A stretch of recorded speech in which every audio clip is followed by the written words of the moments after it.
कार्तिक मास की कथा अध्याय 11।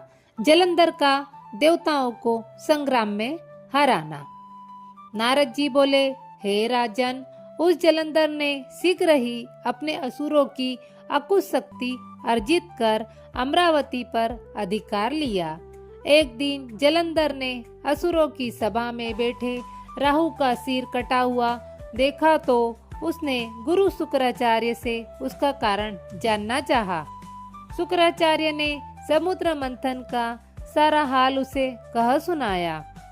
उन्होंने 14 रत्नों को देवताओं द्वारा लेने तथा दैत्यों की हार का सारा हाल भी कहा तथा जलंधर अपने पिता के मंथन की बात सुनकर क्रोध से तमतमा उठा। उसने घष्मर नामक अपने दूत को इंद्र के पास भेजा। वह दूत स्वर्ग में जाकर सुधर्मा की सभा में प्रवेश कर इंद्र से बोला, मुझे सागर पुत्र जलंधर ने आपके पास भेजा है। उसने जो कहा है आप उसे सुनिए। देवताओं ने मेरे पिता समुद्र को पर्वत से क्यों मथा, फिर उसमें से निकले 14 रत्नों को आपने ही क्यों ले लिया, उन सबको मेरे हवाले करो। इस प्रकार उस दूत के वचन सुनकर इंद्र ने रोष में भरकर कहा, हे दूत, हमने सागर का मंथन इसलिए किया था क्योंकि उसने पर्वतों को अपनी कोख में छिपा लिया था। उसने देवताओं के बेरी शंखासुर को वेदों एवं वेद मंत्रों के साथ अपनी कुक्षी में शरण दी थी।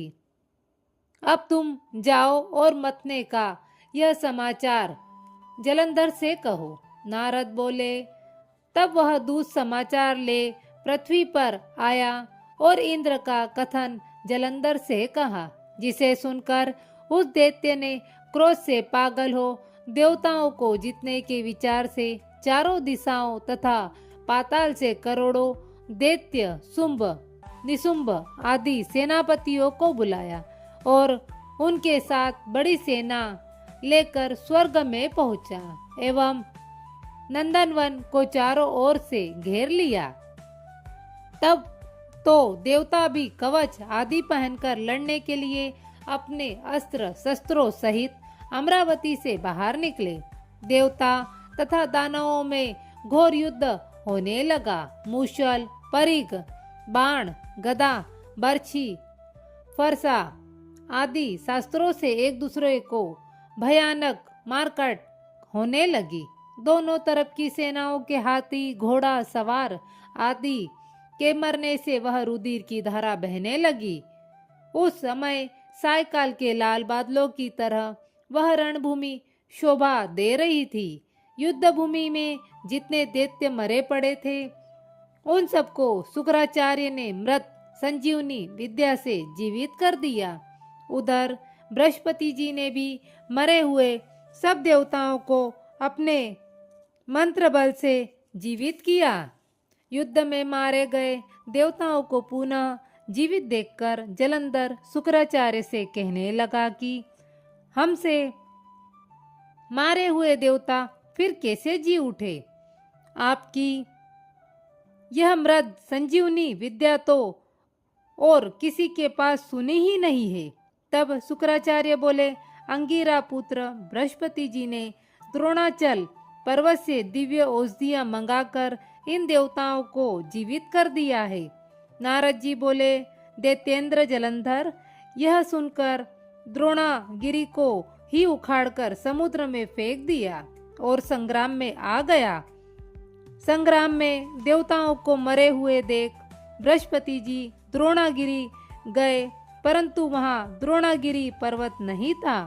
तब बृहस्पति जी व्याकुल होकर बोले, देवताओं, यह महादैत्य जलंधर जीतने में नहीं आवेगा क्योंकि यह रुद्र के अंश से उत्पन्न है।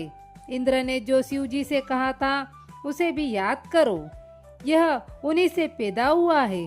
बृहस्पति जी की यह बात सुनकर तथा जलंधर से भय मानकर सब देवता चारों ओर 10 दिशाओं को चले गए। जलंधर ने देवताओं को भागते हुए देख शंखनाद करके अमरावती में प्रवेश किया। अब इंद्रातिक देवता उससे पीड़ित होकर सुमेरु पर्वत की कंदराओं में रहने लगे। वह दैत्य अब देवताओं को जीतकर अमरावती में राजा के यहाँ राज करने लगा। तपश्चात जलंधर, शुंभ, निशुंभ सब बड़े बड़े दैत्यों को देवताओं के स्थान पर अलग अलग नियत करके आप सुमेरु पर्वत की ओर चला गया।